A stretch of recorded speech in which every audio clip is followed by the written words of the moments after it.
Let's go, baby! Welcome into the PHNX Rising post-game show. Are my ears clear now, Max? What? Phoenix Rising with a 4-0 win here at home.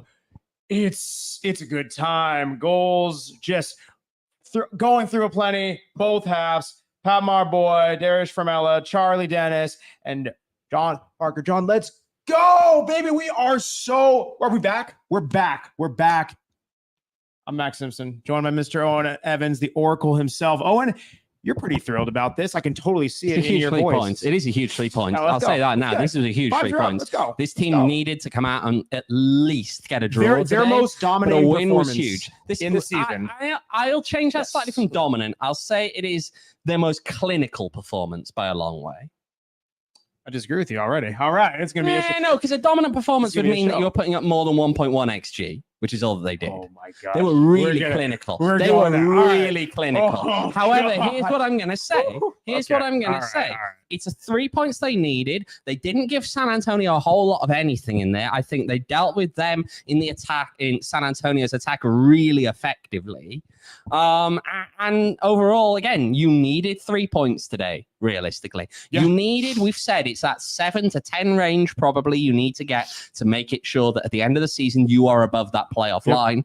And tonight they got 3 of the first 3 towards that 7 to 10, which is huge. It's a huge step forward, an important game that they had to get a win realistically. They've really, really helped themselves there in terms of making sure that not just have you got, the result there in terms of pushing you up the table, but you're preventing San Antonio from having a chance at climbing up the table as well. Yeah, I mean, again, this is what we talked about, right, on Thursday's pod of the 3 out of your next 4 matches are at home, and 3 of the next 4 matches are against teams that are near you within the table that have a direct comparison of kind of where you are, who can help your results the most, getting in and solidifying your playoff position. The latter of the 4 matches that you'll play, 3 of the 4 are on the road, and 3 of the 4 are against much tougher opponents above you on the table.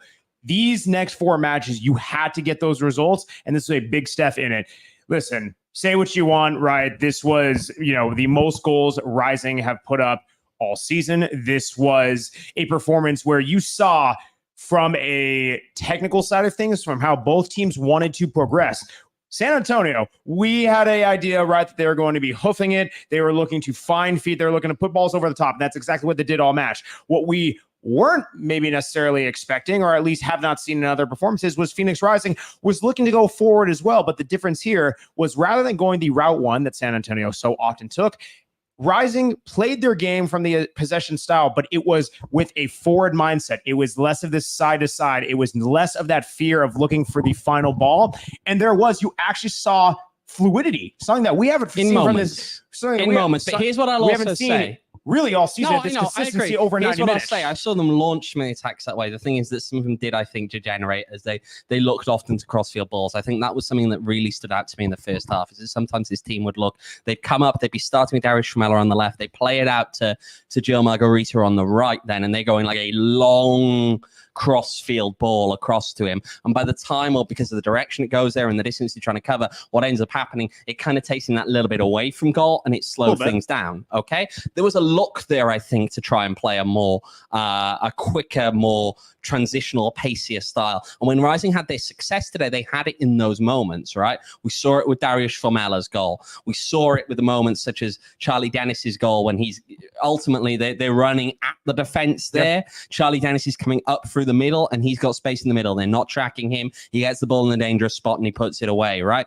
We've seen it in those moments. And that is kind of what we said after the last game, right? Was when Rising are at their most effective. They're at their most effective when they're a team that go on the attack in a quicker and slightly more direct kind of manner. Because when they slow it down, when they pass the ball around the edge of the penalty area, when they're kind of moving you more, maybe side to side and hoping that you peel away a little bit and there's a little bit of a gap opens up. They haven't necessarily had the incisiveness so far this season to actually turn that into serious chances. And again, I think in those moments today, we didn't really see a departure from that. What we did see was a slight move more towards a slightly more transitional style of play, which helped. And then again, of course, what helped them, I think, more than anything today is that a few of the chances that maybe they would have had in other games, they put them away. Okay. Although I also think San Antonio gifted them 1 or 2 chances as well. The second half, first half, I think the goals were decent. This man can't let you have anything. No, I know, but I'm being serious. San Antonio, the third goal, right? Charlie Dennis, who's tracking him? You've got a guy running right up the middle. That area just outside the penalty area, especially in transitional moments, you can't afford. You can draw a little box outside where the arc is, just outside the penalty area. You've got to be alert to where people are in that space. They scored the goals that were in front of them, man. They took it. They took them. Yeah. I'm saying they're clinical. Today, when chances presented themselves, they took them. 100%. And that's good because we've seen this team at times this season not do that. Yeah. And so I agree. That is huge. This was a very, very clinical performance from this Rising team today in a way that we haven't seen this season. And that's huge. It bodes well if they can repeat this performance. Okay, it does bode well if they can repeat this performance. I was joking with people earlier who I won't drop their names, and they said maybe Rising. I said you just got to hope that Rising haven't used up all their goals for the week, and the response was you got to hope they haven't used up all their goals for the season. And I'm not going to drop the names of who said that one, but it's true. I mean, right?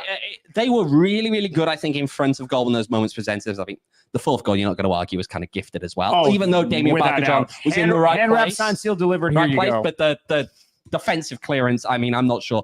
That's a classic howler whereby you look at it and just say, if you want to clear your lines, don't do that. Yeah, right. And again, you could also possibly argue that even on the header, it was a very good header from Pape Mar Boye. Okay, don't take anything away from that. He asked questions of the goalkeeper, but I do think the goalkeeper there possibly could have gotten more on it. It does cross the line from my position. I was standing right by that corner. I see no question that it did cross the line. I think it's definitely a valid goal in that one, but I think he kind of the goalkeeper's hand to it was a little bit dodgy, right? It gets a little bit of a bumble and it bounces over. If we're gonna, the fourth one, I'll give you, right. That's listen, you probably don't expect that. Second goal was good. 100%. Second goal was, I mean, first one, listen, was standing next. It's a great header. Was standing next to like Reese, and we kind of both agreed this was, even in the first, couple corners before that, this was probably the better deliveries that we've seen a little bit. Better deliveries, I think, at least in the earlier exchanges. Yes, there were a few weaker ones later, but there were definitely better deliveries earlier. Even saw a save from one right before then, getting on the end. I mean, I'm not taking anything for the first goal. You can say the goalkeeper did better, but I think that's a goal that you could listen, you can replicate that. That is possible if you have better positioning. That's not something due to a goalkeeping error. And again, like that. When I'm saying that I think the goalkeeper could have done better, I'm also saying here that Pape Mar Boye is asking those questions of him in the first place, right? It wasn't an easy save, and possibly he keeps it out. In this case, he doesn't, and he doesn't because Pap's given him a challenging header to deal with.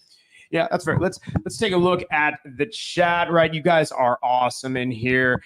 Andrew Dang in the chat. Let's go. What a miraculous day. We're not bringing up the first score, but we'll talk about it. I know Max doesn't want to talk about them. No, hey, all my clubs won. Let's go. Before anyone says anything, we're not talking about Cardiff on this podcast because we're not allowed to swear. So great. It would have felt like the old Rising for the first time in a long time. Alexander Shaddock. Man, Dito's. Let's go. Eli RP. McCoy. Yep. Shout out. Absolutely.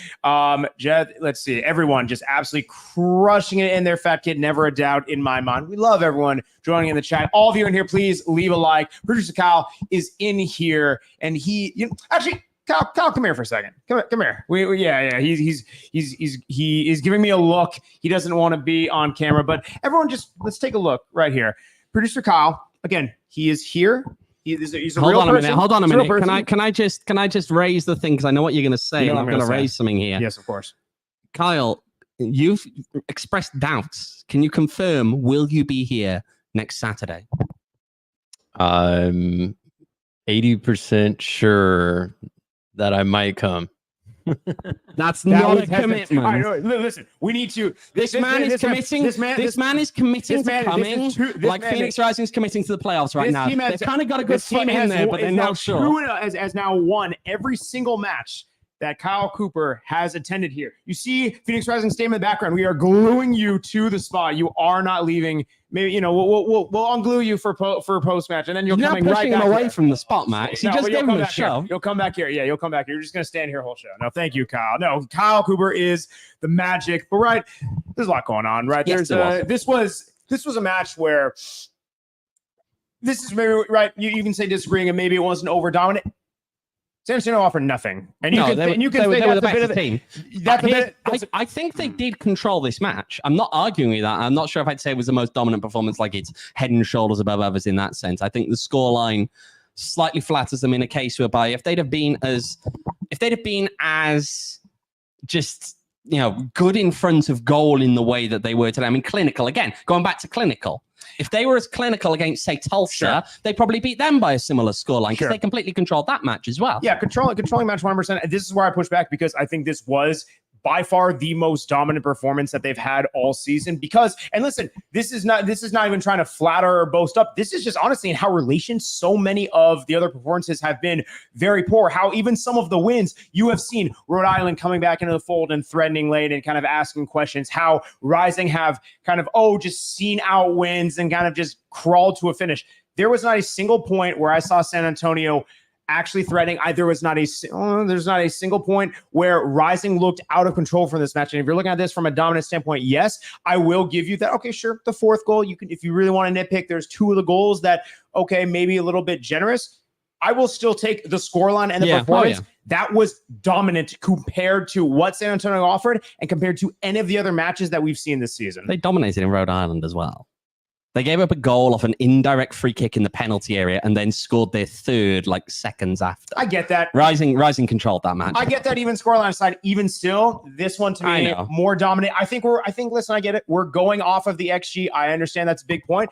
But if we actually take a look at by the numbers presented by our friends at Desert Financial Credit Union, Arizona's #1 credit union, named by Forbes. Listen, you see their XG, right? 1.31 XG for Phoenix Rising, 0.14 for San Naturally, Antonio. both teams ones keep getting rounded up because this is the way that they love to do. We'll really get into this, I'm sure, on Tuesday. I think we're doing Tuesday this week. Are we? I think we're doing Tuesday this week. We'll figure it out. Yes, possession 58% or so for Rising, 42% for San Antonio. Again, here's the thing though. If you wanna lambast the XG, which is totally fair, these shots were quality and on target. 9 of 19 shots for Rising were on target. 1 shot on goal for San Antonio, only 5 overall. This is something where, again, I go back to, I understand you want more clinicalness. You want that higher XG, and I'm totally here for you. When you are controlling the tide of that match with just not only the number of shots, which we've said before, but the high quality in the sense that they are on target and you are asking questions, that does lead to things, and it did lead to 4 goals tonight. You can argue how much merit there is for those 4 goals, but it did lead to 4 goals because not in 19 shots, that's going to happen. Again, really clinical. That's just the thing I keep going back to. This team, when they had chances, they did far better with them, I think, than they have in previous games. We need to see it more That's often. A huge part. Now, That is something that actually came up in the post game. So I'll talk you through a little bit now of some of the talk here. So Dariusz Formella talking about it. Just feels like there was maybe it was. He's not really sure necessarily what was the difference between this game and other games, in the sense that when you look at it, he felt like they were doing a lot of similar things that they did in other games in terms of they've been working on these processes, they've been working on these changes over the previous weeks, and they just kind of came together today to an extent. From Diego Gomez's perspective here, the interim head coach, he said that he thought that getting the goal early really spurred it on, to be honest, that it was the nature of taking that lead, going out in front, probably inviting San Antonio a little bit to try and come out. Not that they managed to do a whole lot, but that can also open up gaps in transitional moments, right? When your opponent actually feel like they've kind of got to also attack a little bit here, that can open up gaps in transitional moments for you to exploit. About 27 minutes in, something like that. No, I know. So they scored relatively early. It was 27th minute that they scored the first goal with Pape Mar Boye there. And that changes the dynamic. I think it makes a big difference from a Rising team that has often struggled in the first half of games. Absolutely. That hasn't found ways to get the back of the net. You get into the halftime break and you still feel like, even if you've controlled the game, it's like, not really doing everything, not really pulling it all together. It's kind of a little bit miserable. Or you go down and then you're the ones chasing the game and the pressure's on you.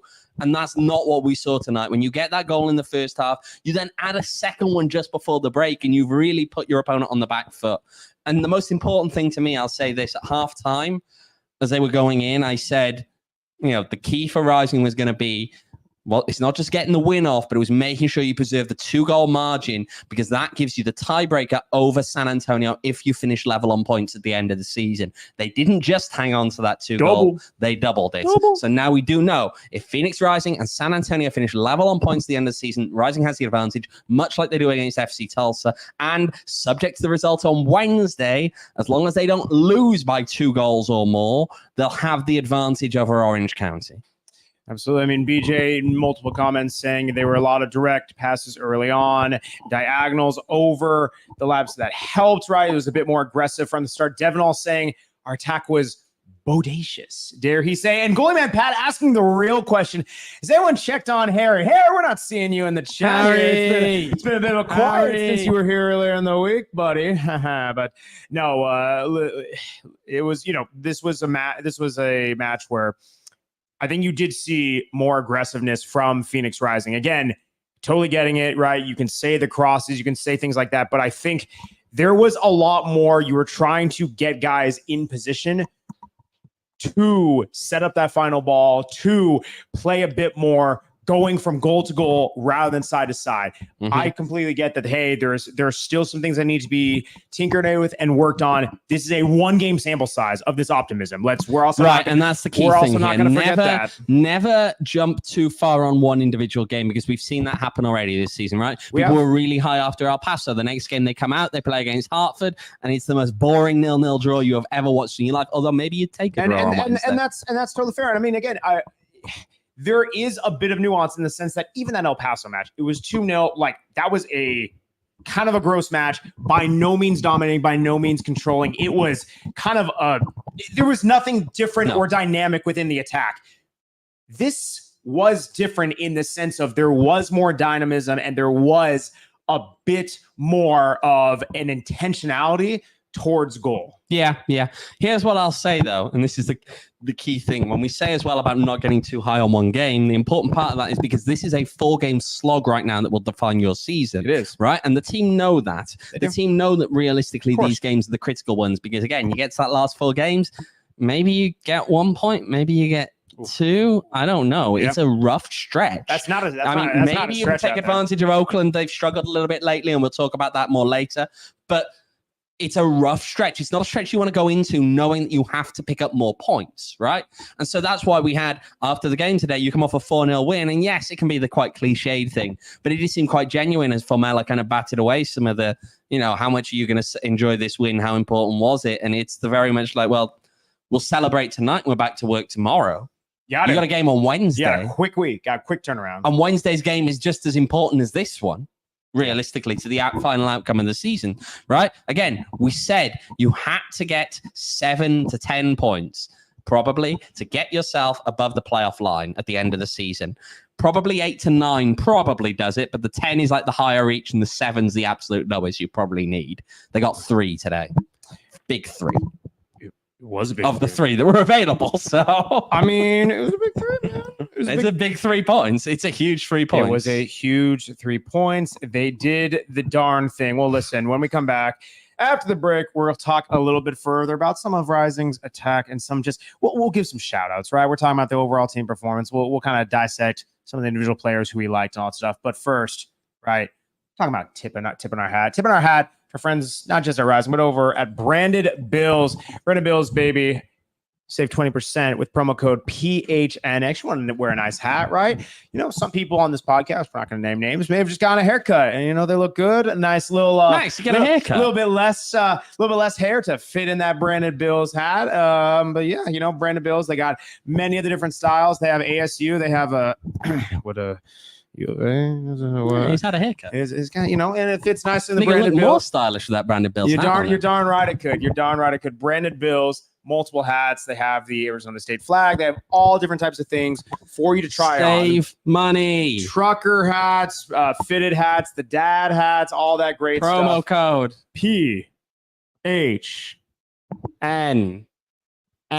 Yeah. Save 20% off your first order. 20% off your first order. Help us support the show. And wears some great headwear. It's great. Check him out again. BrandonBills.com, promo code PHNX, 20% off your first order. Let's go. Also, of course, shout out our friends over at Circle K. Circle K. We're not in Studio K presented by Circle K, but we are in Phoenix Rising Stadium where close enough. It's somewhere in this city. Circle K. I mean, there's one right around the darn corner, and another one right over around the damn corner, and another one over that corner, Max, and then the other one. A polar pop on the way home. Well, and then the other corner is an airport, but you can bring in Polar Pops as long not as into the airport. Well, before security. That's a whole other conversation for another time. Check out Phoenix Rising Stadium, right? They're friends with Circle K. We're all friends with Circle K, and they're in. I'm going to be honest. I almost did, but then I had to pick up producer Kyle because someone failed to. Cough, cough, sound like you, Reese. Check out our friends over at Circle K. No. Check out our friends at Circle K and join the Inner Circle program. Save 25 cents off per gallon on your first 5 fills. Enjoy a nice, cold, refreshing Polar Pop all year round. It's great. You save more money by being an Inner Circle member. Circle K at participating locations. Terms and conditions do apply. Meanwhile, Stat Lucky Reese is shouting about being misunderstood, and I feel like, look, this was a 4-0 win. We don't need a therapy session today, mate. Let's crack on, right? Shall we? There we go. Sure shall. There we go. Shout out to the people in the chat, by the way, who keep bringing up ASU for some reason. This is not the ASU podcast. I mean, check out PHNX Sun Devils. I mean, producer Kyle is producing. Don't rub that in. It's fine. I'm just, it's been a tough day. It's a win today. It's a win today. That's all that matters. Phoenix Rising win. I'm gonna say this right now. If there are already Buffs fans in this darn chat, you can leave. You will get blocked. You will get blocked. Get out of here. Let's see. But Max, what am I supposed to do with that Coach Prime cat I got for you? Brandon Bill's hat. Okay. I've Brandon Bill's offered one. I definitely get you one of them. I know you'd love it, mate. Oh boy. Anyway, let's talk about. I get one for Damon as well. Let's talk about something we'd actually love, right? There's a lot of standout performances. And first off, we'll get right to the man of the match. It's definitely a little bit of a cop-out. Here we go. Man of the match. It is worth it because this team, this attack, it's hard to pick one guy, so we'll pick all of them. It's the most cop-out. Oh, totally. It's actually Reese's idea. The most goals since 2023. First round against, they put a certain club in a box. In a certain square-shaped. Yeah, Loyals in a box, in a box. Loyals in a box. Na. Hey. All right, there we are. Okay. Yes. All right. So listen, it is shouting out the entire attack, clinicalness. It was decisiveness. Right. There's areas to improve, but it was just. I think this was the thing that a lot of people said. This did not look and feel like a Rising match that they've watched this season. And we are seeing a ton of people who have been following this club for a while. And whether they are right, whether they are wrong, they are speaking. We are listening to them, and they are saying this feels like a Rising team of old at brand redacted field. Here's what I'll say on that one. I do think the scoreline slightly clouds the opinion on that one, as it should. As it should, right? I think there were still large spells of this game where this team looked kind of like they have a lot of this season. But the key thing is that when it mattered most, they did put the ball away, right? Again, you score 4 goals. There's only so much you can dissect it, right? It's why today's post-game interviews were comparatively short, right? Because you kind of get into so when you score so many goals, you did. All right. Yeah. Nice. Yeah. I don't know. There's not a whole lot you can always ask after a 4-0 win because a lot of things just went well. You got to take the time to reflect, and we will kind of take the time to reflect now. And obviously, I know that we'll during our midweek show this week, we'll have had media availability beforehand. We will be able to, to kind of delve a little bit more, I'm sure, into what happened today. I tell you what, one thing I will say, I think that there were obvious concerns about quite how the backline was going to cope with Alejandro Fuenmayor being out suspended for this game. And I think they really, really coped with that well. So Mo Traore starting the game in particular, slotted into that role as well as you could have hoped that he was going to, given the circumstances. And I think that's definitely worth a shout out here. I don't disagree. I mean, no, again, it's so funny. You don't see a guy within that role, as consistently, right? And we know, especially in the back end of last season, Mo Traore is cooking, man. Mm-hmm. Some of the, defensively solid, the balls that he was playing for, just so many line splitting passes and just absolutely perfectly weighted. This man has it in his bag, and he came out from, not being in that mix from a consistent standpoint. And he crushed it. He was great. Hey, again, Sally Reese, we made the observation. It was like, the communication between him and Pape Mar Boye was great. I'll add some more on here as well. Please. I'm going to say this one. A man who was missing last weekend, but was in the lineup today, of course. Charlie Dennis. 1 goal, 1 assist, 3 chances created, a passing accuracy of 97.4%. There is a very good argument here that if we hadn't let Max get away with that cop out on man of the match, right, that I'd have probably said there's a good shot that you give it to Charlie Dennis. I was leaning that. I was leaning right, and shout out to him. Of course, as Reese is just calling Max out here on the you didn't say that at all, man. Hot dogs are warping your mind. You pipe down over there. All right, but what a performance from him with the family in the stands as well. And I thought he played really well. Yeah, no, definitely something worth bragging about after the match for sure. No, I mean, right, he was a great performance. You can very realistically, right, talk about all the goal scores and everything, but I think that's exactly it. This was a well-rounded performance. He was everywhere. Also on the defensive side. Dare I bring up the one maybe negative here, just to bring up? There were a lot of positives. Dare I bring up? And someone did mention it in the chat, which is the only reason I'm actually going to do it. It was a little bit further up in the chat, and it was a comment on Tomas Angel. It's Messi Collective. Angel with a ton of great runs and wide open and got no service. Here's the question, because obviously it's 4 goals today, and yet none of them coming from your number 9, who realistically you probably want to get him scoring at some point. It would be nice. It would be nice because you see it. You see little bits of the frustration, right? And obviously players snatch chances a little bit sometimes when they feel like they've got to get the goal. Do you think he necessarily had as much service as he should have had?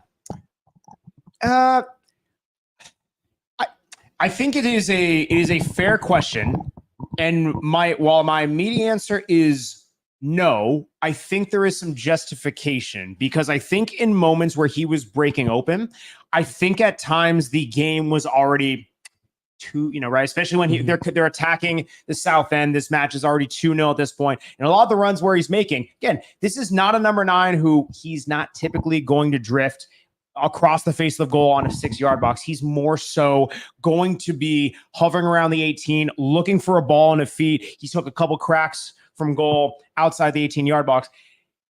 Kind of knowing that and knowing where this game was at, everyone was trying to drive in and kind of get one for themselves. Let's call it what it is. And that's not to say, hey, you're not trying to set teammates up and everything like that. But once this game is getting Bronco open 2-0, 3-0, and you're seeing the space there, there's a lot of people who are trying to, yes, set up teammates, but also score, get some for themselves. And I think you saw that maybe where he wasn't getting some direct service in those moments.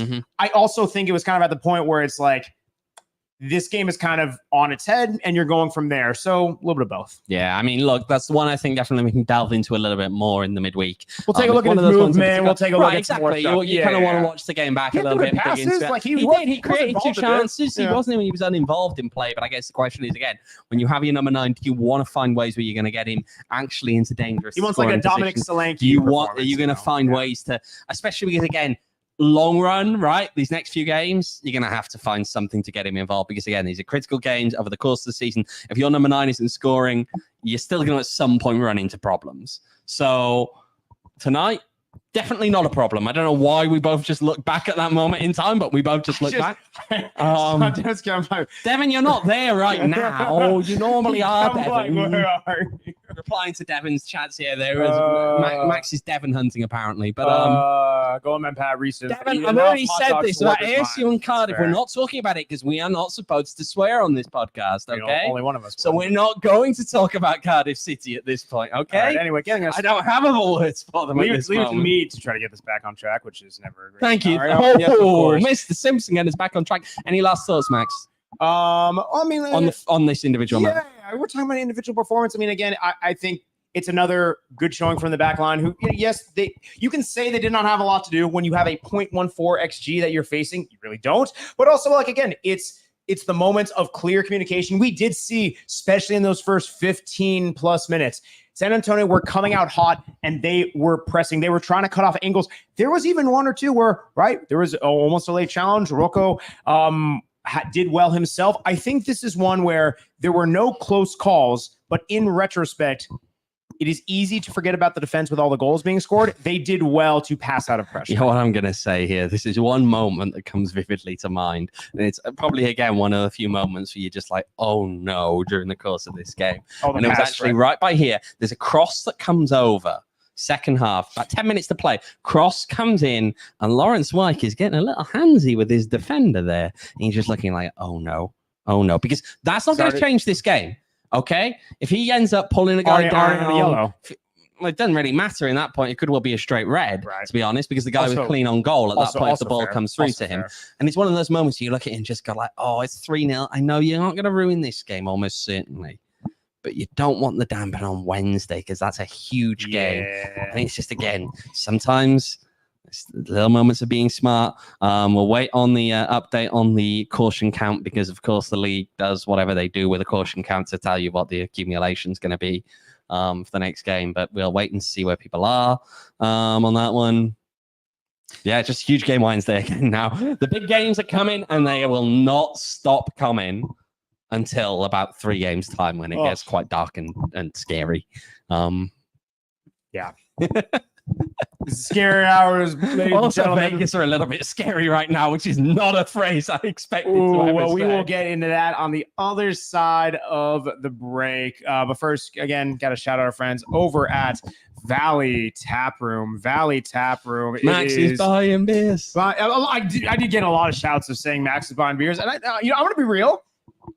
It was kind of nice to hear because it's been so sad that people have not been saying Max is buying beers. It's kind of nice to get some optimism in saying Max is buying beers. Yeah, there we go. I heard Owen is buying beers. We know that's not true. That's not true. That's not true. See, I wouldn't have said that in the first place. No.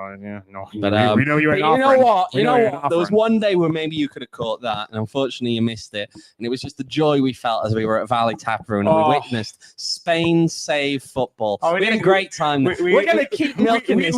Every time we do our post that like he looks miserable. Face where he's saying, yeah, it was great. I know. It was a great time. It was a great time. Yeah. Made better by all the beers they have there again. 30 different taps, all kinds of beers you want. All local stuff from a bit further away as well. The fridge full of bottles, all great stuff. Food from there, food from next door. You want to come bring it in, have a great time. They got the global location, Queen Creek location, all good stuff. Absolutely. Bring in sandwiches, popcorn, even hot dogs if you want. Valley Tap Room over at Gilbert and Queen Creek. Follow them online at valleytaproom.com. As long as they're not rising dogs. Valley Tap Room.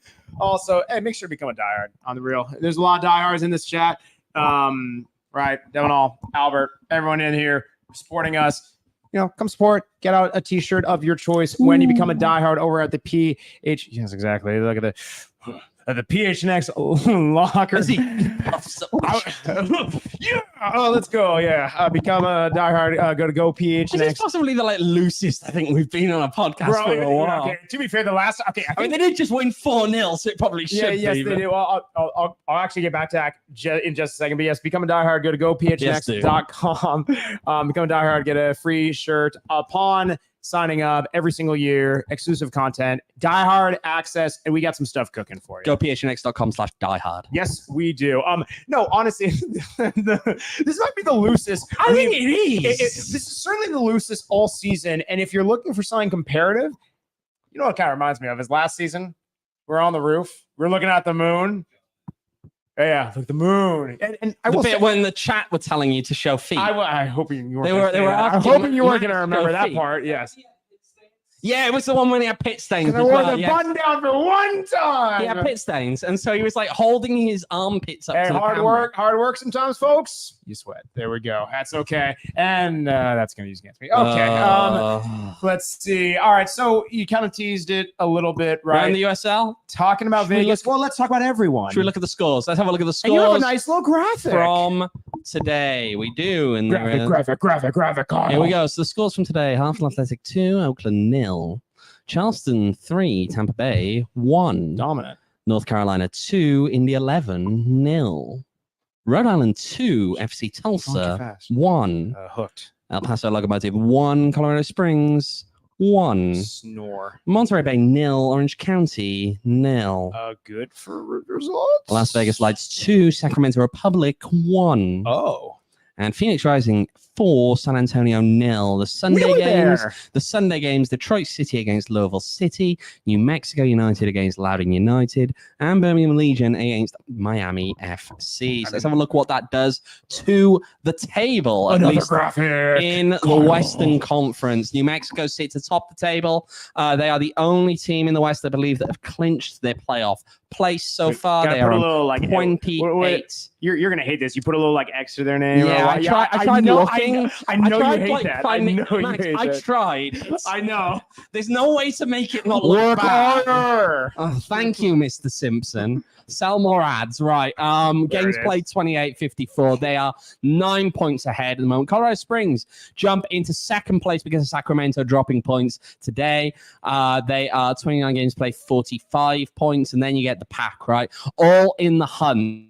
That 2 through 5, there is nothing in that. Sac on 28 games played, 44. 43 from 29 played for Memphis, and 43 from 29 played for Las Vegas Lights. Just behind them, Oakland. They're really cooling off a little bit lately. They've struggled a little bit in the recent games. We'll have to see how they do, but they're on 40 from 29. I think 6th is probably about the highest Rising can realistically go. I don't see the teams above dropping enough points. If Oakland keep on the slide, maybe they do manage that one. But then you have Phoenix, they're in 7th. They're on 36 points from 27 games played. A slight drop down there. Then 4 points behind is Orange County, 28 games played, 32 points. And just below that playoff line, Tulsa, 31 from 28. San Antonio, 31 from 28. Monterey Bay, 30 from 29. And El Paso, of course, the dead man as usual, 21 from 28. Sam in the chat says, Max, you are screaming in the mic again. You look at that graphic, right? And like you're seeing a bit of separation. Not much. But this looks a lot different from for Thursday when everyone from it does, from but 7 through change. 7 through I know. Everyone's from 7 through 11. We're kind of breathing down each other's necks, and even if it is slight, it is a bit more of space. It is. But again, the key thing here, I think, is that you need to look at this. I'm going to give a really weird metaphor now. Okay, right? This is my thing, like how like animals hibernate, and so what they do is they get like really fat before. Because they're not going to eat over the winter, are they? No, but they do. They go off and eat a lot because you got to have the energy to get you through the winter, right? You'll eat more. Yeah. So that's kind of what Rising have to do because we don't know if they're going to get points. They're not going to get points in the last 4, possibly. Or they're going to struggle to get many points in the last 4. So you've got to fatten up that gap right now because the risk is if you don't and you get to that last 4 and the gap's not fat enough, people are going to come at you. Whose gap are you talking about fattening Between Rising and Max. You're talking about eating food. I don't know what it was a metaphor for the league table. Oh my gosh. No, you see the point? My fiance is complaining that you're screaming in the mic again. No, she says you are screaming in the mic, Max. I don't really look. Thank you. Max, you're screaming in the mic again. I don't really look. Okay, whatever. Is that how you talk to your fiance? No, we're not talking. We're not. You're not talking. No, we're not talking about this. Okay, no. Max, do you need to open up, my friend? Is it okay? One thing we don't want to see. Safe space. One thing we don't want to see opening up is really Phoenix Rising's defense. No, you don't. No. No, but it's. But they do need to. I think they need to build that gap up right now because the fear is that with those difficult games to come, there's a risk that it erodes a little bit. If you're say 3 points ahead, right, at the end of this 4-game stretch, you're probably going to be a little bit worried because the thought then is that well, if you struggle to really rack up many points, maybe you get 1, maybe you get 2, maybe you get a win and you get 3 points in that stretch. Okay. Are you then in trouble because the teams behind you may have a couple of easier games coming up, probably than you do? I think that's what I think. Like to your point, and your metaphor, eating food and you're fattening it up now. You've got to feast now. You have to feast now. Wait. That's it's difficult. That's now the slogan for the next 3 games. Fatten the gap. Fatten the gap, everyone. Max is making this fatten the gap. We're fattening the gap. You're going to fatten the gap over these next 3 games. That's what Rising needs to do. They need to, right? Again, these next, 2 out of 3 games are at home. They're against teams who they have a direct kind of through line to that race to clinch playoffs. Fatten the gap, baby. Fatten the gap. All right. We like that. Fair enough. We like that a lot. All right. Well, listen, done some talking. I mean, we've done some talking. Yeah, we have, Max. Yeah, done some talking. I mean, Greg, going around the USL, we've done pretty much all the things. What else? Anything else we're missing? Nah, it's been great. We'll dissect it more on Tuesday. Devin seems like he's chatting you up in the chat. I'm not gonna lie. I don't know how to feel about that. All right, yeah, we have confirmed. By the way, after deliberation is a pod on Tuesday. So again, the schedule for next week. Max looked at the. Max actually looked at our schedule. There just because I want to give the people the accurate information. Again, pod Tuesday 6 p.m. per usual. Then you got Wednesday on post game, and then no Thursday pod. The next show after Wednesday will be Saturday's post game. Yes. So again, Tuesday, Wednesday, Saturday. Nice. Tuesday, Wednesday, Saturday. Boom. Nice, short, and sweet, baby. Well, appreciate everyone joining us here over on the PHNX Rising podcast. Make sure to drop a like. Do it for Kyle. Again, he showed up here in person. Right, Max, you got to do the face for the drop a like. Do the face. No, I don't. Because it's not going to come over the bottom. That's so not you my got to do problem. the face. That's not my problem. You got to do the face. Look it. Do it. For the win, you can do it. Come on, you're happy now. Someone could clip Owain and do an Owain face. That would be. No, it's okay. Okay, yeah, we'll get one for you. Well, maybe a little Photoshop action. But yes, you can. Max Simpson Photoshop action. I want to see this. Nope, also, no free ads, Max. That's different. Again, when I say it's prospecting, how many times do I have to tell you? You can follow. I'm just gonna cut his mic now. Yeah, they've tried that before. You can follow at PHX __ rising because double the underscore. Double the goals tonight, apparently. My quadruple. Goodness, yes. Woo.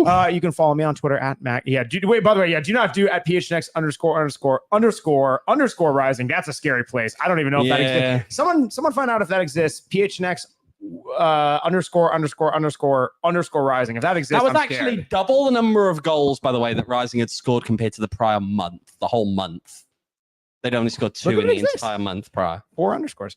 Look at if it exists. But yes, you can follow me on Twitter at Max David Simpson. You can follow Owen on Twitter at OJEvans18. Again, leave a like. You can follow Statlacky Reese, aka the Hot Dog Helper, aka the Bun Bandit, aka the Glizzy Guzzler, aka the. But he's a very mediocre Glizzy Guzzler. Really are, yeah. On Toffee 4, he only got 2.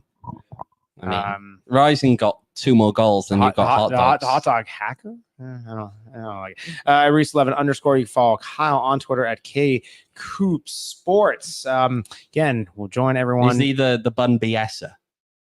Can you say that? Yeah, I think we can say you that. can't just say what it stands for. But yes, I Yes. like that. Yeah, appreciate everyone joining us again. We're back Tuesday 6 p.m. for a bit more in-depth review. And hey, Tuesday show, that's a combo. Review, baby. Preview and a review for Wednesday's match. But it is a beautiful game. But it's way more beautiful when you fatten the gap. Let's go. We all silly like the mayor.